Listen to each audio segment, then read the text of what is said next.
नमस्कार दोस्तों। तो इस वीडियो में हम समझेंगे भारत के वायसराय।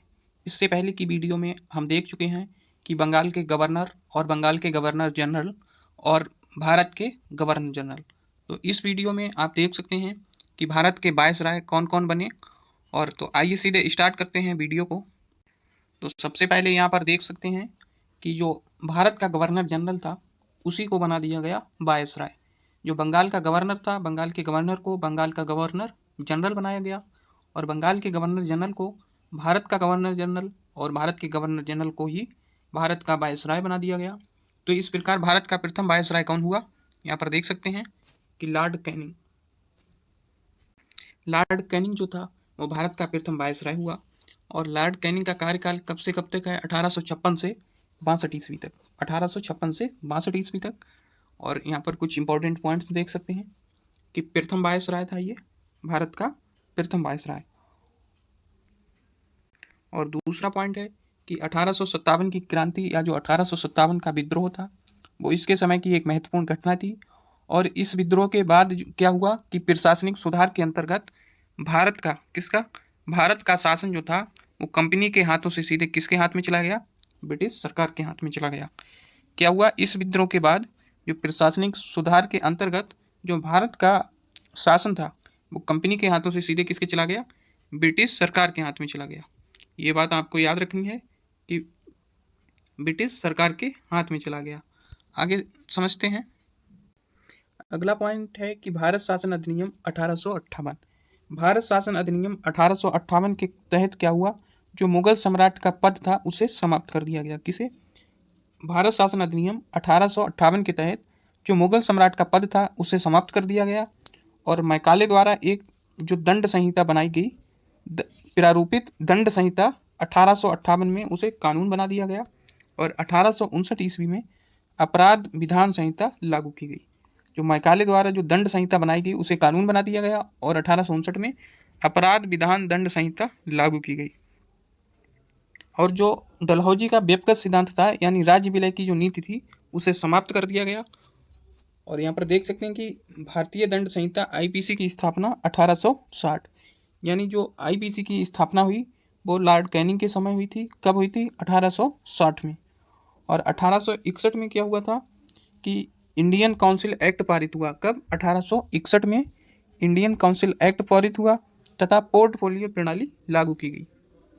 नेक्स्ट पॉइंट देख सकते हैं कि विधवा पुनर्विवाह अधिनियम। क्या है, विधवा पुनर्विवाह अधिनियम 1856। कैनिंग के समय ही क्या हुआ था, ये विधवा पुनर्विवाह अधिनियम जो था 1856 ये स्वतंत्र रूप से लागू हो गया था। और इस अधिनियम के द्वारा क्या हुआ था कि विधवा विवाह को वैध करार मिल गया, कि विधवा विवाह को वैध करार मिल गया। और इसके तहत जो भी बच्चों का जन्म होता था उसे वैध माना जाता था। और भारत में पहला कानूनी विधवा विवाह कब हुआ था, कलकत्ता में 7 दिसंबर 1856 ईस्वी को ईश्वर चंद्र विद्यासागर की देखरेख में संपन्न हुआ था। पहला जो विधवा विवाह कब हुआ था, 7 दिसंबर 1856 में ईश्वर चंद्र विद्यासागर की देखरेख में हुआ था। नेक्स्ट देख सकते हैं कि 1856 में एक कार्य और हुआ था कि पैतृक संपत्ति से संबंधित जो भी कानून बनाया गया था उसके अनुसार ये निश्चित कर दिया गया, 1856 में पैतृक संपत्ति से संबंधित कानून के अनुसार ये निश्चित कर दिया गया कि धर्म परिवर्तन अगर कोई करता है, धर्म परिवर्तन करने पर किसी व्यक्ति को उसकी पैतृक संपत्ति से वंचित नहीं किया जाएगा। अगर किसी ने धर्म परिवर्तन कर लिया है तो उसकी पैतृक संपत्ति से उसे वंचित नहीं किया जाएगा। और नेक्स्ट पॉइंट देख सकते हैं कि 1857 में कलकत्ता, मुंबई, मद्रास में विश्वविद्यालय की स्थापना की गई। कब की गई थी, 1857 में कलकत्ता, मुंबई, मद्रास में विश्वविद्यालय की स्थापना की गई थी।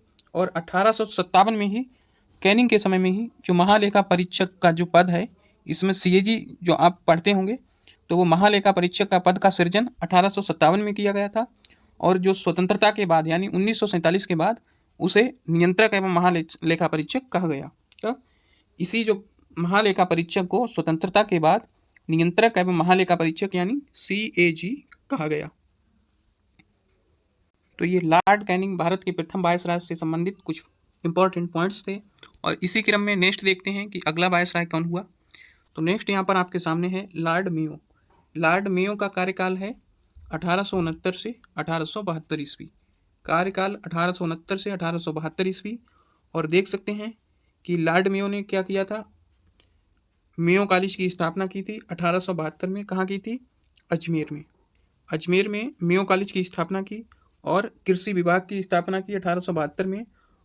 और देख सकते हैं कि 1872 में पहली जो जनगणना थी, प्रथम जनगणना, वो लॉर्ड मेयो के कार्यकाल में हुई थी। और पोर्ट ब्लेयर में हत्या, यानी पोर्ट ब्लेयर में चाकू मारकर इसकी हत्या कर दी गई। किसने? अफगान शेर अली अफरीदी ने इसकी हत्या कर दी। अफगान शेर अली अफरीदी ने 1872 में ही इसकी पोर्ट ब्लेयर में चाकू मारकर हत्या कर दी। तो यहीं पर इसका कार्यकाल समाप्त हो गया। और नेक्स्ट देख सकते हैं कि लॉर्ड नॉर्थ ब्रूक। और लॉर्ड नॉर्थ ब्रूक का कार्यकाल देख सकते हैं 1872 से 76 ईस्वी है। कितना है? 1872 से 76 ईस्वी। और इसके समय क्या हुआ था कि बंगाल में भयानक अकाल पड़ा। बंगाल में भयानक अकाल पड़ा था। और जो प्रसिद्ध कूका आंदोलन जिसके बारे में आप सुनते हैं, पंजाब का आंदोलन है ये कूका आंदोलन पंजाब का, इसी के समय शुरू हुआ था, इसी के समय हुआ था।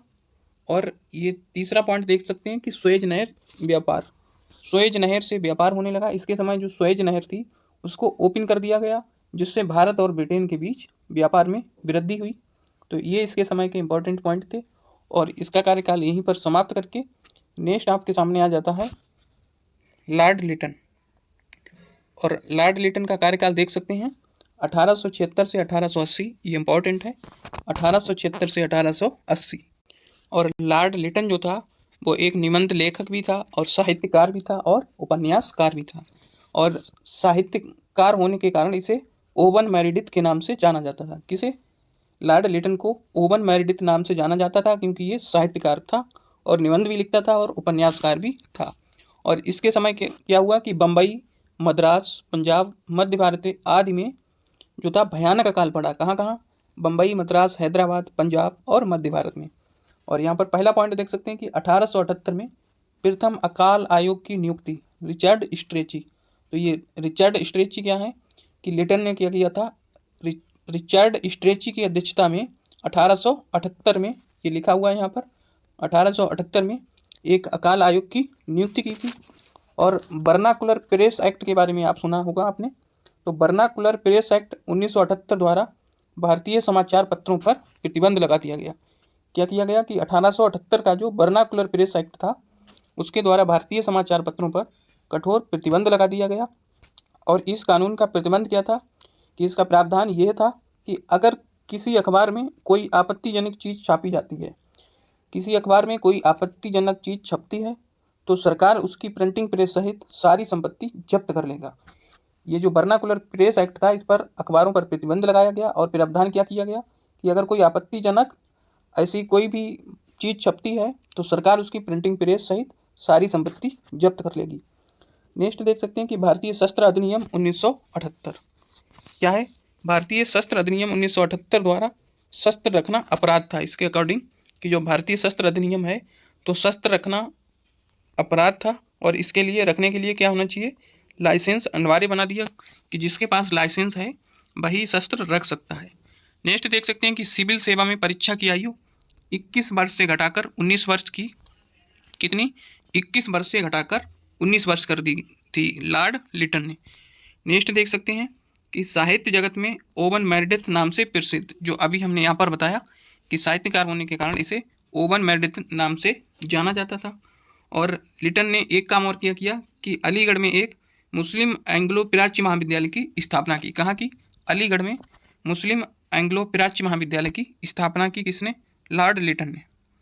नेक्स्ट देख सकते हैं कि लॉर्ड रिपन है। लॉर्ड रिपन भी इम्पॉर्टेंट है। और लॉर्ड रिपन का कार्यकाल देख सकते हैं कब से कब तक है? 1880 से 1884 ईस्वी तक। कितना? 1880 से 1884 ईस्वी तक। और फ्लोरेंस नाइटिंगेल ने रिपन को भारत का उद्धारक कहा। क्या कहा? भारत का उद्धारक लॉर्ड रिपन को कहा। किसने? फ्लोरेंस नाइटिंगेल ने। और स्थानीय स्वायत्त शासन का जनक भी इसे कहा जाता है। किसे? लॉर्ड रिपन को स्थानीय स्वायत्त शासन का जनक कहा जाता है। नेक्स्ट देख सकते हैं कि 1881 में प्रथम नियमित जनगणना, 1881 में जो प्रथम नियमित जनगणना हुई थी वो लॉर्ड रिपन के काल में हुई थी। और 1881 में प्रथम कारखाना अधिनियम, 1881 में जो प्रथम कारखाना अधिनियम था वो भी लॉर्ड रिपन के समय पारित हुआ। यह प्रथम कारखाना अधिनियम लाया गया इसी के समय।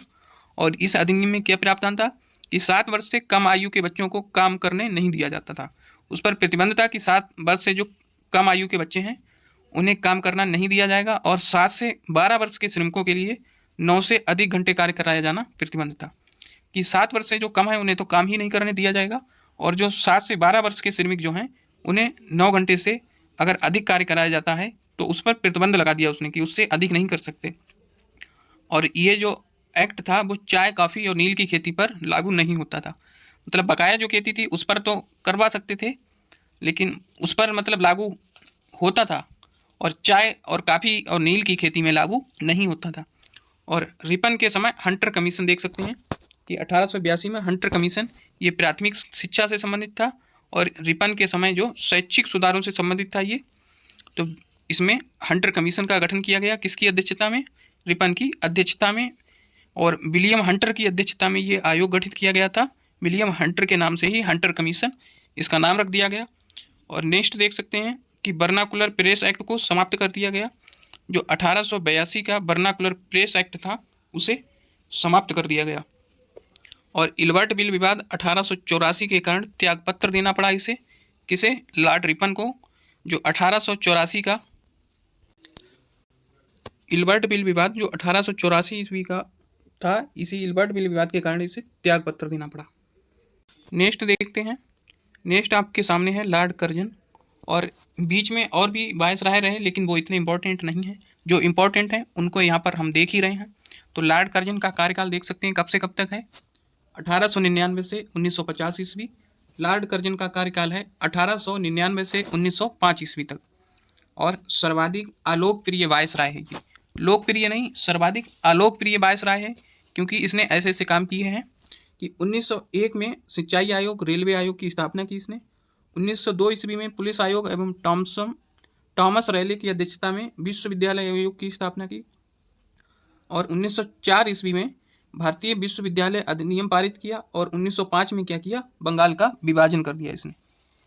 1905 में बंगाल का विभाजन किया, और 19 जुलाई 1905 को बंगाल के विभाजन के निर्णय की घोषणा कहाँ की गई? शिमला में की गई थी। और जो गुप्तचर विभाग था, यानी कर्जन के समय में पहली बार प्रांत और केंद्र स्तर पर निदेशक के अधीन एक पृथक गुप्तचर की स्थापना की गई, जो गुप्तचर विभाग की स्थापना की गई। और 1901 में कृषि इंस्पेक्टर जनरल की नियुक्ति की इसने। किसने? लॉर्ड कर्जन ने 1901 में कृषि इंस्पेक्टर जनरल की नियुक्ति की। और कृषि बैंक भी खुलवाए इसने। कर्जन ने कृषि बैंक भी खुलवाए। और जो कलकत्ता में आपने सुना होगा विक्टोरिया मेमोरियल हॉल, कलकत्ता में जो विक्टोरिया मेमोरियल हॉल है उसका निर्माण किसके समय हुआ? लॉर्ड कर्जन के ही समय हुआ था। लॉर्ड कर्जन के समय कलकत्ता में विक्टोरिया मेमोरियल का निर्माण भी हुआ था। और जो भारतीय पुरातत्व विभाग की स्थापना की थी, किसने की थी? लॉर्ड कर्जन ने भारतीय पुरातत्व विभाग की स्थापना की थी। तो ये कर्जन के कुछ महत्वपूर्ण कार्य। और अब नेक्स्ट देखते हैं। नेक्स्ट आपके सामने है Lord Minto second. Lord Minto second का कार्यकाल कितना है? 1905 से 1910 ईस्वी तक। 1905 से 1910 ईस्वी तक। और 1906 ईस्वी में मुस्लिम लीग की स्थापना की किसने की थी? लॉर्ड मिंटो ने 1906 ईस्वी में मुस्लिम लीग की स्थापना की थी। और 1907 में देख सकते हैं कांग्रेस का विभाजन, कि कांग्रेस के सूरत में जो अधिवेशन हुआ कांग्रेस का, उसी सूरत अधिवेशन में कांग्रेस का विभाजन हो गया। नेक्स्ट देख सकते हैं कि 1909 ईस्वी मुस्लिमों के लिए पृथक निर्वाचन। 1909 ईस्वी मुस्लिमों के लिए पृथक निर्वाचन, यानी मुसलमानों के लिए अलग निर्वाचन व्यवस्था, जो पार्लियामेंटो सुधार अधिनियम 1909 के द्वारा की गई। और नेक्स्ट है गवर्नर जनरल की काउंसिल में एसपी सिन्हा की नियुक्ति। जो गवर्नर जनरल की काउंसिल थी उसके काउंसिल के सदस्य के रूप में इसने एसपी सिन्हा की नियुक्ति की। और जो समाचार पत्र अधिनियम यानी प्रेस एक्ट 1908 जो था वो लॉर्ड मिंटो के समय ही पारित हुआ था। और बाल गंगाधर तिलक की राजद्रोह के आरोप में 22 जुलाई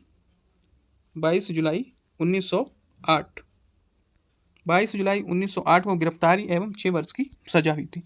तो ये लॉर्ड मिंटो से संबंधित इंपॉर्टेंट पॉइंट्स हैं। अब नेक्स्ट देख लेते हैं कि Lord Harding second. Lord Harding के बारे में देख सकते हैं कि 1911 ईस्वी में दिल्ली दरबार का आयोजन किया और बंगाल विभाजन रद्द किया।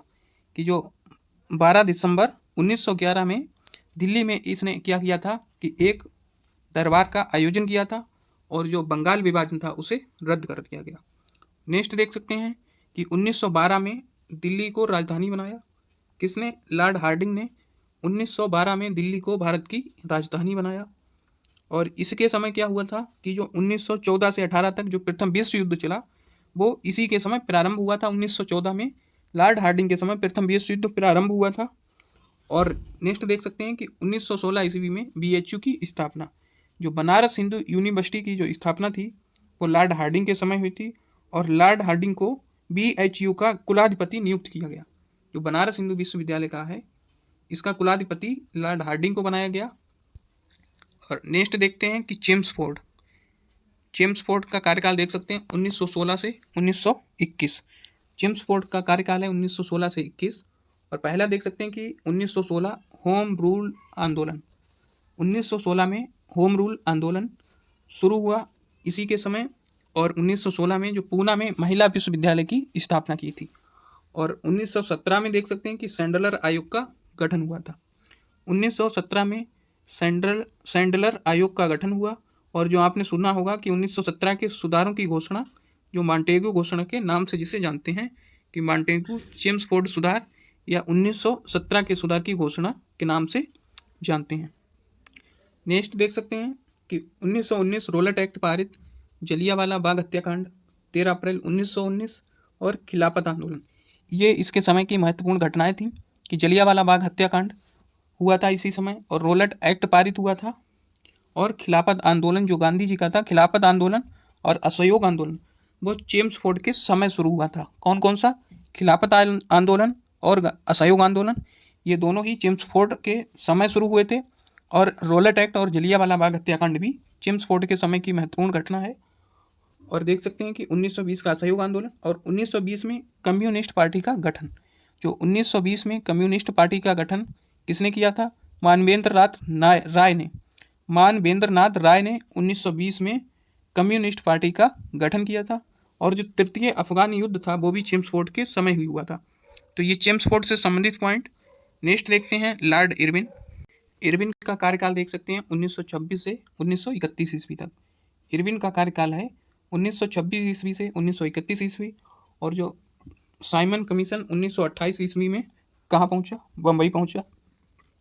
और नेहरू रिपोर्ट 1928 में जो नेहरू रिपोर्ट थी वो लॉर्ड इरविन के समय प्रस्तुत हुई थी, नेहरू रिपोर्ट। और इसका संबंध किससे है?